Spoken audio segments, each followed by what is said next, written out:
Abrimos, señoras y señores, la tertulia de este jueves, que es 17 de marzo del año 2022. Voy saludando a quienes nos acompañan. 3-1 es la proporción, 3 a distancia, 1 acá. Cecilia Eguiluz, allá en Salto, buen día. Buen día. Buenos días, un saludo a todos. Sigo. A ver si logro sacar ese eco. Lo saqué. Daniel Superviel, ¿cómo te va? ¿Qué tal? Muy buenos días para todos. Allá está Daniel en su casa, en su taller, rodeado de cuadros. Bueno, también está en su casa, por lo que veo, Juan Pedro Mir. Buen día, Juan Pedro. Hola, ¿cómo andan? ¿Qué son esos cuadros que tenés atrás? Por lo menos un Son titular. cuadros de casa, son cuadros que hemos ido construyendo a lo largo de los años. Bueno, en alguna otra oportunidad nos los presentás con un poco más de detalle, con fotos, así los oyentes se sacan la curiosidad que seguramente tienen. Y el último saludo es para quien está acá en estudios, Martín Couto. Buen día, Martín. Muy buenos días. ¿Todo bien? Todo bien, por suerte. Bueno, vamos empezando, vamos al primero de nuestros temas. El presidente de la República, Luis Lacalle Pou, discutió públicamente este lunes con representantes de la Federación ANCAP, quienes le recriminaron el proceso de asociación de esa empresa estatal con privados para la producción de Portland. El intercambio, que tuvo momentos duros, ocurrió en la ciudad de Minas, después de los actos de inauguración de una nueva sede de la UTEC, la Universidad Tecnológica del Uruguay. El presidente de la Federación ANCAP, Gerardo Rodríguez, abordó al primer mandatario y le dijo: usted vino al departamento a inaugurar una obra fundamental para que los gurises no se vayan. Pero luego siguió: lo primero que puede hacer para que los gurises no se vayan del departamento y tengan esperanza es no privatizar el Portland en Lavalleja. Ese fue el planteo que dio pie a la polémica, en la que, por ejemplo, Lacalle Pou le contestó: las empresas públicas están dando déficit hace años, dejaron pudrir un horno, nunca te vi levantar la voz, nunca hablaste, señaló Lacalle Pou dirigiéndose a Rodríguez. Dejaron pudrir un horno, nunca te vi levantar la voz. No está podrido. Nunca hablaste. No está podrido. Ahora No resulta. está podrido. Ya te sacaste la. Si quiere que nosotros podamos competir con una empresa que recién se instaló con tecnología de punta, tiene que hacer las inversiones. Pero lo que pasa es que ese horno, instalar ese horno en Paysandú le da trabajo a mil trabajadores. Y eso nos permite bajar el costo de producción de 150. Vamos a enviar al Parlamento para que el Parlamento lo decida, alguna ley, para que el Parlamento lo discuta y que no sea de esta manera que lo están haciendo. ¿Podemos tomar ese camino? Perdón, esta manera es legal y es constitucional. No vamos a privatizar. Queremos que sean competitivos, porque si no se los van a comer como se los todos los recursos naturales. Si le entregan el patrimonio. Vos no vas a perder laburo. No, pero yo no lucho por mí. Yo no lucho por mí. No van a perder laburo. La gente que está pasando mal ahora. Juan Pedro, empezamos contigo en el abordaje de este hecho político que se destacó esta semana. ¿Cómo no? Sí, a mí me causó... Creo que hay un problema, que es que todo está teñido por el próximo referéndum, ¿no? Entonces todas las actuaciones están de fondo la situación de votación del próximo 26. Creo que hay dos temas que se unen. Yo los quería unir entre este y el tema que vamos a tratar en la siguiente perspectiva, que es no de preocupación, pero sí de análisis. Me parece que es como vivimos un tiempo histórico donde todas las figuras, todas las instituciones, todos los espacios públicos de cierto nivel de representación se ven fuertemente interpelados, tanto en la forma como el contenido. Y eso es algo que no tiene que preocuparnos en forma... Pero perdón, ¿tú estás aludiendo a que eso ocurre por el referéndum, por la inminencia del referéndum? No, ¿o es un es más general tu se consideración? Ve subido, perdón, capaz no fui claro.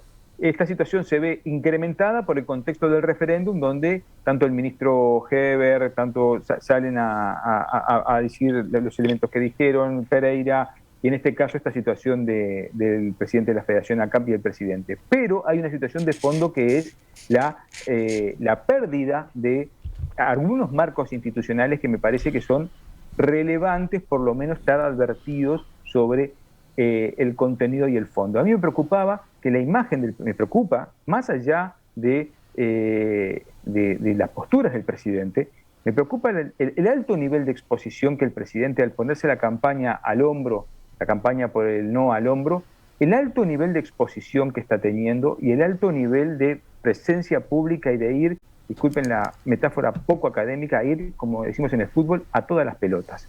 Y eso, eso desgasta la imagen presidencial, desgasta el lugar del presidente, desgasta un lugar donde tiene que ser, en la tradición republicana nacional, el presidente tiene que ser un lugar de cierto recaudo, de cierto espacio para todos. Y también me parece que en esa lógica de un presidente que visita determinado y recorre el país y está presente, también creo que hay otras líneas que la sociedad civil se nos están corriendo.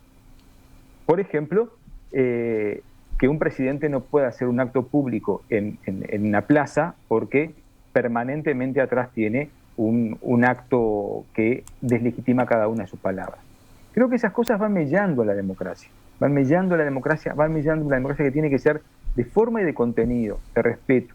Y esto, si ustedes me permiten, también hay elementos que van más allá de un arco político, de una postura.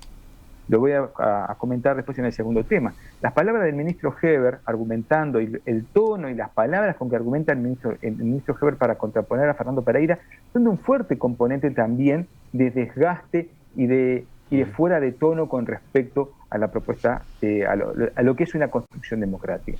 Yo creo que esta sobreexposición del presidente, esta discusión fuera de foco, creo que lejos de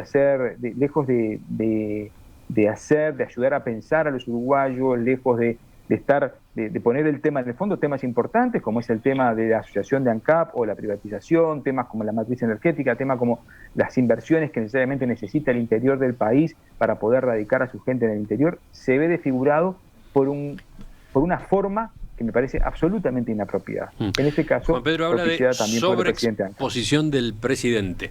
Es cierto que en este caso esta polémica no la inició él, ¿no? Acá hay un punto interesante también para agregar. El presidente fue a un acto de inauguración de una sede de la UTEC en Minas.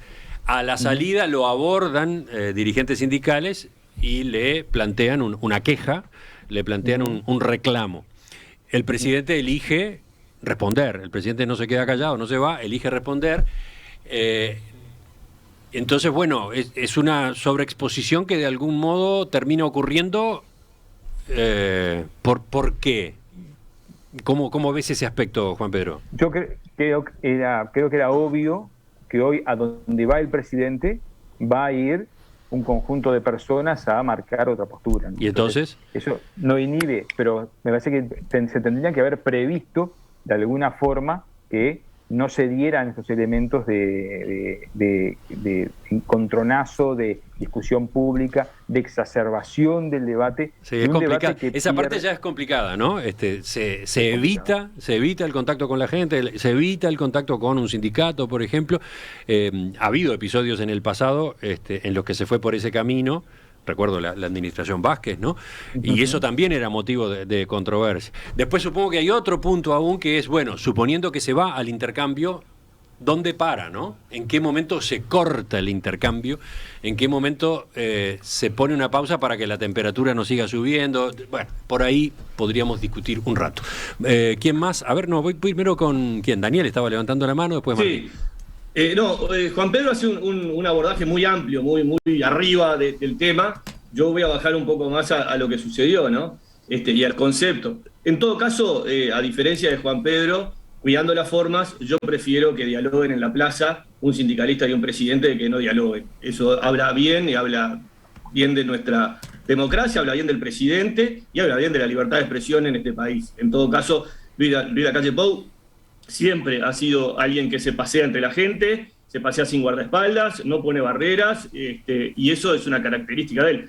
Yo recuerdo en la campaña del 2014 un acto en Las Piedras, en el Club San Isidro de Las Piedras, que en un momento después del acto el entonces candidato baja al público y lo empiezan a remolinar en torno a él, en una situación que yo me preocupé, ¿no? Y estaba ahí también el chofer de Luis, Daniel Fernández, Y en un momento, era un momento difícil, y entonces le digo, te rescatamos, le digo, porque lo estaban arremolinando, y dice, preocupate el día que esto no pase, ¿no? Porque como que el cariño de la gente, el mano a mano con la gente es algo que es una característica del presidente, al igual que el presidente Mujica, que le gusta estar entre la gente. Entonces, en ese sentido, a mí esa parte no me preocupa. Lo que sí me preocupa es lo que se dijo ahí. Ustedes fíjense lo que dice el presidente de FANCAP. Dice, para tener esperanza es no privatizar la planta de Portland. Y el presidente le contesta, queremos que sean competitivos. Y yo creo que ahí claramente están los dos países. Si la esperanza de los jóvenes en Minas es no privatizar, que no es una privatización como lo explicó por un montón de lados el presidente ANCAP Stipanisic y el presidente de la República, es simplemente buscar asociaciones para poder hacer competitivo el Portland, para poder tener empleo y para poder dar más empleo. Por el lado de FANCAP dicen, la esperanza va por acá. El modelo de país de que presenta FANCAP claramente no es el modelo de país del presidente, que estaba inaugurando una UTEC que la empezó Mujica para darle a los jóvenes posibilidades de encontrar otro tipo de salidas laborales donde insertarse en el parlamento, en su propio departamento, o insertarse en el mundo. Entonces, ahí claramente están las dos posiciones del país que hay hoy en disputa, ¿no? Alguien que quiere más Estado, aunque sea deficitario, durante 20 años no hayan reclamado nada por el Portland, y ahora, porque es un gobierno que no es de su perfil, sí reclaman. Entonces, ahí me parece que está la discusión de fondo. Entonces, en resumidas, en mi primera intervención, me parece que si las formas se mantienen, no me parece mal que se realicen esas conversaciones en la plaza, y lo que hay de fondo es el modelo de país que se quiere. Claramente yo creo que ahí quedó patente los dos modelos de país, está claro en qué modelo de país estoy yo. Vamos a escuchar a los demás. Martín hacía señas de que no cuando hablaba Daniel. No, sobre esto último y la caricatura sobre las dos posiciones, no, porque Daniel básicamente dice, el presidente quiere la eficiencia y hay otros que no quieren eficiencia. Bueno, no, creo que... No dije eso, no dije bueno, eso. Bueno, pero vos decís más Estado aunque sea, no. Y además, que me digan cuándo los sindicatos estuvieron callados 15 años. Si el reclamo era, bueno, ¿quién gobierna? ¿El Frente Amplio o los sindicatos? Los sindicatos no dejan gobernar el Frente Amplio, todo eso lo escuchamos. Entonces, ahí hay como un desajuste. Pero lo que es cierto es que no se... los sindicatos en las plazas con el presidente. Bueno, el presidente no bajaba en las plazas, pero eso es otra discusión. Bueno, no, y no es cierto además. Podemos discutir sobre el último periodo. Ahora, plantear que los presidentes frente amplistas, de hecho tuvieron un gesto que a mí me parece mucho más republicano, que es no vivir en un palacio él y su familia financiado por todos los uruguayos. Eso sí me parece un gesto que habría que analizar más en términos republicanos. Yo no lo veo mal, o sea, creo que hay cosas que plantea Juan Pedro que yo puedo ver en otras cosas, en otras situaciones, pero en esto la verdad es que no lo veo mal. Creo que fue un diálogo respetuoso, creo que fue un diálogo entre dos personas convencidas de su posición, o sea, a veces se confunde la energía por estar convencido con agresividad, no fue un diálogo agresivo. Creo que está bien que el presidente ande entre la gente y que está bien que se pueda protestar, entre otras cosas, en un país en donde sabemos que para tener una opinión distinta a la del gobierno es mucho más difícil acceder a medios de comunicación, a tener tiempo, el mismo tiempo, etcétera. Entonces me parece que no está mal que hayan sindicatos y gente, vecinos y vecinas que vayan a protestar al mismo lugar donde va el presidente. O sea que este episodio a mí no me parece necesariamente mal. Sí creo que claramente el presidente es la mejor figura de comunicación del gobierno, que así lo usan. Creo que también el gobierno eso lo modera, a veces aparece más el presidente, seguramente está apareciendo más ahora porque se viene el referéndum. Hay otros momentos en donde la noticia no es tan positiva y la dan otros y otras, etcétera. Sí creo que es una jugada arriesgada. Que el costo del riesgo es que si mañana el presidente empieza a tener una imagen, que empieza a caer su imagen, el gobierno se queda sin plan B, pero creo que también el beneficio de tomar ese riesgo es que, apalancado por el presidente, logran que el gobierno como tal, en donde los ministros no tienen un nivel de aprobación igual, ni siquiera las políticas tienen tanto nivel de aprobación como la figura del presidente, me parece que es explicable en ese sentido. Yo lo único que dejo en el aire para una futura intervención es que yo, si fuera parte del gobierno, me preocuparía del enorme exitismo y confianza desmedida que está teniendo el propio gobierno, que hace al ministro del Interior hacer chistes sobre tiros en los barrios, ¿no? Mira para dónde saliste. O al propio presidente estar tan expuesto. Ahí hay una confianza capaz que desmedida para sus propios intereses en el futuro. Cecilia, te escuchamos. Bueno, yo primero que nada, que aparte de hablar el tema hoy, le recomiendo a los que no vieron el video de esto que estamos comentando, que lo puedan mirar. Porque no solamente tiene un tema de contenido en las palabras, sino hay un contenido visual. El presidente viene saliendo de tapaboca del acto, quien intercambia con él, que es de FANCAP sin tapaboca, con un buzo que nos hace propaganda en perspectiva, dice, no sé si vieron el uso, pero bueno, con un buzo de Pizzonetti. Una perspectiva, dice, casi. Perspectiva. Pero bueno, más allá del chiste, digo, pero muy pronto para las cámaras, me dio la impresión a mí, sin tapabocas, y detrás de él los carteles del sí. Me pareció hasta demasiado armado. Podía haber parecido un poco más desprolijo. Eso me parece, desde el punto de vista visual, me pareció interesantísimo. Después encontré un presidente calmado, un presidente que la verdad, conocedor del tema que le estaban planteando, conocedor de la persona que le estaba hablando, y yo lo primero que hice fue un paralelismo con aquella salida de Tabaré Vázquez con Un Solo Uruguay, ¿no? Eso sí fue desatinado. Ahora, esto fue un diálogo, fue una conversación donde nunca se van a poner de acuerdo porque están justamente en las antípodas. Pero creo que fue con respeto, me dio esa sensación. Me dio la sensación de que había una oportunidad ahí para las cámaras y para la protesta y para el sí, la aprovecharon. A mí eso no me parece mal. Y por otro lado... Y no, un poquito hay que robar, porque cámaras no nos dan, sino... Bueno, está bien, pero es lo que... ¿Qué va a hacer? Cualquier monedita sirve, Cecilia. Estás confirmando lo que sí, claro. Un escenario armado. No, absolutamente. Armado por presidencia. Para las pancartas del FIS. Igual no las toman, hacen planos cortos, hasta eso pasa. No, se ven perfectamente. Por eso digo que no, pero estamos entrando en un terreno muy jugoso, ¿no? Porque, claro, porque sí. Emiliano se frota las manos, les cuento a los compañeros. Desde el punto de vista de la comunicación, esto es no sé, da para horas, ¿no? Porque, ¿cuál es el fondo del asunto según Martín? Hay una operación de comunicación de Presidencia de la República, del gobierno, en torno a las actividades del presidente. De hecho, bueno, sí, hay una cobertura, obviamente. No es una hipótesis. Entonces, aprovechando ese momento de intensa comunicación, de atención de los medios, otro actor que siente que tiene poco espacio, se coloca y se sube y monta su propia comunicación.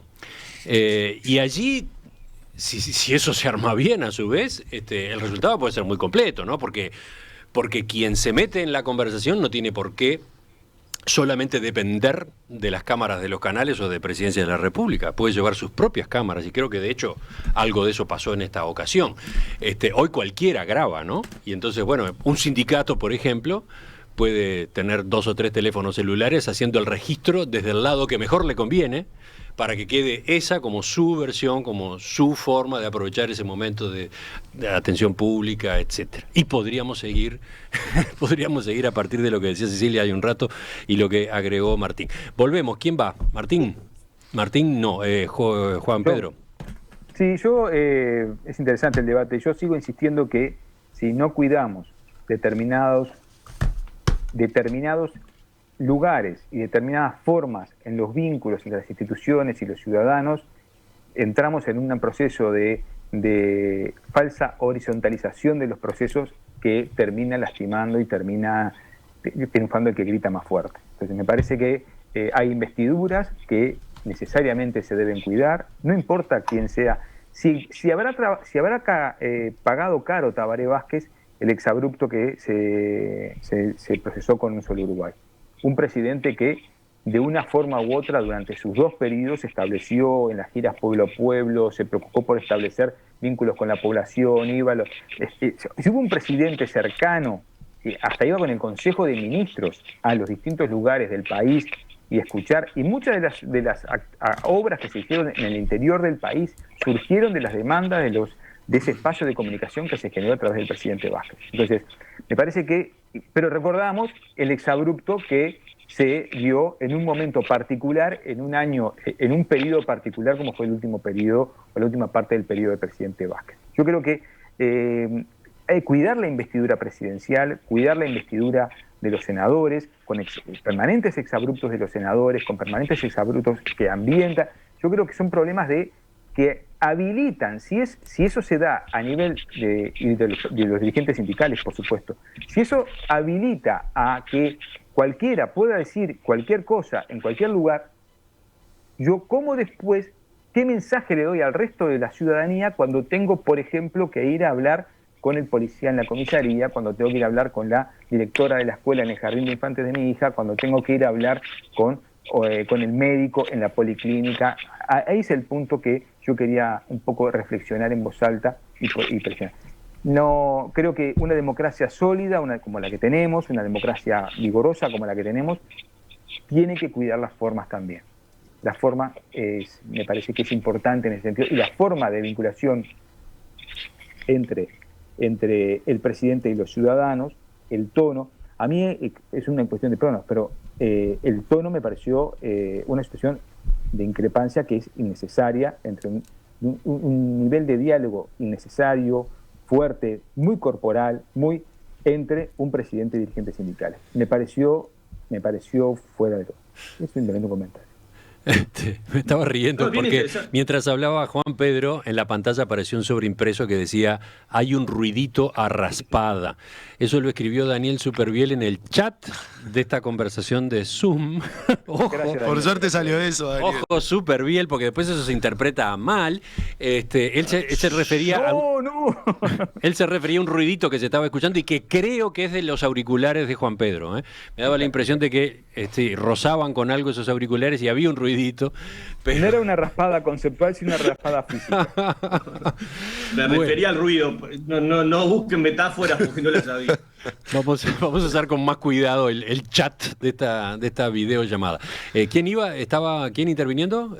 ¿Cecilia? No, yo creo que es re interesante lo que plantea Juan Pedro. Insisto, Juan Pedro pone un tono de la discusión que está muy bueno, y es preguntarse, ¿no? Si es beneficioso o no es beneficioso esto. Ahí ya dejando de lado los protagonistas, bueno, ahí nos entramos en un terreno que claramente, si está en un cauce del respeto, de dejarse hablar, de escucharse, yo creo que sí. Ahora, el riesgo también es, pensándolo, dos comentarios. El riesgo también es para el presidente de esa sobreexposición. Más allá de la República y defender los valores republicanos, que podemos conversarlo, siempre la sobreexposición te hace correr más riesgos que la no exposición, ¿no? Entonces yo creo que ahí sí, yo coincido que el presidente puede llegar a correr un riesgo, que algún día pase algo que esté no canalizado civilizadamente, como ha sido hasta ahora entre sindicalistas y gobierno, ¿no? Que conversan, no es la primera vez, las pancartas detrás, etc. Y por otro lado, lo que lamento, ¿no?, es que, y ayer escuchaba al presidente Mujica, que sé que escucha este programa, hablando de la importancia de dialogar, de que este es un país que siempre al final, allá arriba, se dialogaron y se llegaron a acuerdos, y ahí sí me conecto con las palabras de Juan Pedro, decir, bueno, hay que cuidar eso, y eso para todos lados, ¿no? O sea, hay que cuidarlo, porque al final somos chicos en un mundo sumamente complejo, y a la larga tenemos que estar unidos. Allá arriba, después de todas las discusiones ideológicas, políticas, etcétera, hay que unirse, porque si no nos comen lo de afuera, ¿no? Como decía la canción aquella del Canario Luna, ¿no? Entonces me parece que si esto puede derivar en un acostumbramiento al destrato en el diálogo, bueno, tal vez es hora de prender las luces amarillas, ¿no? Pensándolo más globalmente. Y lo que sí lamento, y esto en relación al comentario de Martín, del tema de las cámaras y todo eso, dense cuenta que una excelente noticia que tiene que ver con una política de Estado, como fue la UTEC, que se abren minas en La Valleja, en un lugar que los jóvenes tenían que emigrar a Montevideo o a otros departamentos, a Punta del Este para estudiar, o Maldonado para estudiar, tendríamos que estar hablando de eso, que es una noticia buena que habla de lo mejor de todos los uruguayos, porque es una política que se inició en un gobierno, pasó por el de Vázquez y ahora el gobierno de la calle Pou lo retoma. Y estamos hablando del cimbronazo en la plaza, entre FANCAP y el presidente, ¿no? Entonces, también la generación de hechos políticos se genera justamente porque el presidente es tan abierto para poder ser tomado en este tipo de situaciones, ¿no? Y no me consta, Martín, que sea tan así como tú decís. Yo recuerdo que en la campaña también no me acuerdo si el 2014, la que Mujica estaba por dejar la presidencia, en los últimos 3-4 meses Mujica inauguraba 9 eventos por día, hasta le habían puesto un helicóptero para ir de un lado al otro, y toda la prensa iba atrás del presidente. Y la prensa tiene que ir atrás del presidente. Eso es así, sea Mujica, sea Vázquez o sea Valle. Entonces me parece que ahí no hay que echarle la culpa a la prensa y a los medios, porque el presidente genera noticias en cualquier lado. Estoy hablando como ex periodista que fui. Vamos a ir redondeando el tema. Trato de mirar los mensajes de los oyentes, y digo trato porque hay muchos, y no sé cómo hago para darle cabida a esa participación entre las intervenciones de ustedes, pero elijo dos mensajes. Este de Raúl, que dice: mis amigos argentinos elogiaron la situación por lo que implica en cuanto a democracia y proximidad. A mí, agrega Raúl, a mí me preocupa todo lo que me elogian mis amigos argentinos. Bueno, y el otro mensaje, este mensaje se refiere a lo que dijo hace un rato Cecilia. Dice: ¿en serio vieron a un presidente calmado? El tuteo chabacano con el que habló, lejos de calma, a mí me dio sensación de nerviosismo. Por ejemplo, ¿cuál era la necesidad de aclarar que su interlocutor no se iba a quedar sin trabajo? Él tampoco, digo. Entonces, este es otro punto, sí, que podríamos quizás en otro momento conversar. ¿Para quién fue negocio este intercambio, no? ¿Cómo salió cada uno de los dos? Yo personalmente tengo la impresión de que hubo un momento de la discusión con el sindicalista en el que la calle Pou pasó algún límite, ¿no? En que no logró el control que debió haber tenido. Y por eso es que hace un rato yo decía, hay un punto a discutir en estos casos, que es hasta dónde llega el debate, ¿no? Porque está perfecto que exista intercambio, pero hay que saber salir del debate, y ahí me da la impresión de que eso faltó y claro, es muy difícil resolverlo sobre la marcha, ¿no? Pero visto de afuera me da la impresión de que pudo haber puesto una pausa antes y quizás evitar entonces ese desvío. Cecilia, vamos contigo en el final. Sí, yo quería decir que en realidad a mí me pareció que estaba calmado. O sea, cualquier otra persona en esa situación quizás se hubiese salido, y lo hacía en comparación con el tema, como bien lo aclaré, en aquel episodio entre Tabaré Vázquez y también un dirigente sindical de Un Solo Uruguay que también lo había cuestionado. A eso me refería.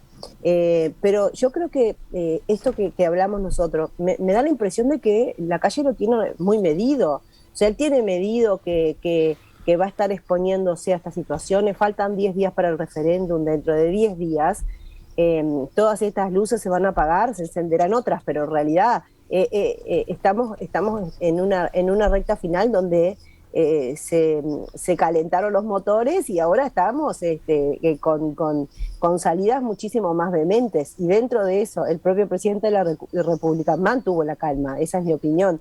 Lo otro que quería decir es: tenemos un presidente joven y tenemos un presidente conocedor de los temas y que tiene altos números de aceptación en la gente. Es evidente que es la figura que va a intentar resaltar en estos días. No solamente por lo que decía Daniel, que comparto, que el presidente por sí mismo llama la atención, pero aparte un presidente cada vez que va al interior también llama la atención, y siempre va a ser el centro de la noticia. Así que a mí nada de esto me parece muy novedoso. Lo que sí creo, al igual que Juan Pedro, y en eso le doy la razón, es que siempre hay que mantener las formas y que hay que respetar la institucionalidad. Sí, yo creo que el presidente dijo cosas que están mal. O sea, que las empresas públicas siempre fueron deficitarias. Eso no. O sea, no sé si es que en el apuro dijo eso, que es más una consigna que repite, pero que no tiene asidero con la realidad. Creo que es esa la opción, porque no es que el presidente... el Portland, me parece. No, dijo: las empresas públicas siempre han sido, y habló en plural, deficitarias. Y yo ahí no, la verdad que no. Creo que a ver, con Tabaré, a mí me pasa una cosa con Tabaré. Creo que la única vez que se lo vio enojado públicamente, con cara de enojado, fue ese cruce. Pero yo creo que no, que evaluar a un tipo como Tabaré Vázquez por una incidente en su último mandato, cuando no estaba claramente en su mejor momento, me acuerdo ¿se acuerdan cuando Mujica era ministro con el ministro anterior, de aquel de apellido vasco de Valle, que le agarró la solapa? Ahí va. O cuando Azucena Berruti, siendo ministra, fue increpada por un general, creo que era Paulós, pero no me acuerdo. O sea, de ese tipo de encuentros entre gobernantes ha habido siempre. Entonces tampoco me parece que se pinte una situación en donde los gobernantes estuvieron adentro de un termo durante las últimas décadas y ahora hay un presidente que, bueno, no es así. Yo, por último, digo, sí, hay que cuidar muchas cosas, pero me parece que si hablamos de cuidar el tono, los intercambios, la república, no se trata de este incidente, se trata de, por ejemplo, de los disparates cotidianos de la primera senadora del oficialismo. Creo que ahí sí entramos en problemas vinculados a cómo se habla, ¿no? Te acusa de terrorista, de corrupto, todo. Es decir, hay que ver lo que dice diariamente, repito, la primera senadora del gobierno, ahí sí me parece que hay que cuidar. ¿Quién falta?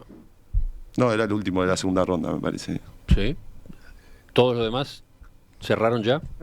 No, sí, me puedo decir, a mí me preocupa también a veces las afirmaciones del senador Da Silva, que rayan realmente una postura fuertemente desconocedora de la situación de la otra mitad del Uruguay, cuando incluso acusa al dirigente sindical, con el cual, como acabo de decir, quizá no comparto la forma en que increpó al presidente, pero cuando los deslegitima y los trata de atorrante, de no trabajar porque está en licencia sindical. Yo creo que hay el tema de la pérdida de tonos de los legisladores, de algunos legisladores, es realmente complicado porque son referentes sociales y aparte, si un legislador puede afirmar esas cosas, ¿qué habilita para el resto de los uruguayos? Y el silencio de sus compañeros, Juan Pedro, te acoto. El silencio de sus compañeros. Son dos que afirman. Hay una última foto del senador Da Silva viajando a 140 kilómetros por hora en un camino vecinal interno. Entonces, ese tipo de cosas también creo que a la larga van mellando la convivencia. A ver, yo puedo estar en desacuerdo con el tono y la forma de Bianchi y de Da Silva, de hecho lo he hablado con ellos. También hay que reconocer que tienen un estilo que no estaba jugando en la cancha y que dentro de ese tono también dicen cosas que son verdades también, ¿no? O sea, entonces es un estilo que a mí no me gusta, lo hablé con ellos, pero también a veces parte de la molestia es porque en ese tono, tal vez a mi juicio equivocado, dicen cosas que al sindicalismo y al Frente Amplio les molesta muchísimo, ¿no? Entonces están en el ojo de la tormenta. Ya continuamos en la tertulia, viene un segundo tema y viene Romina a hacerse cargo.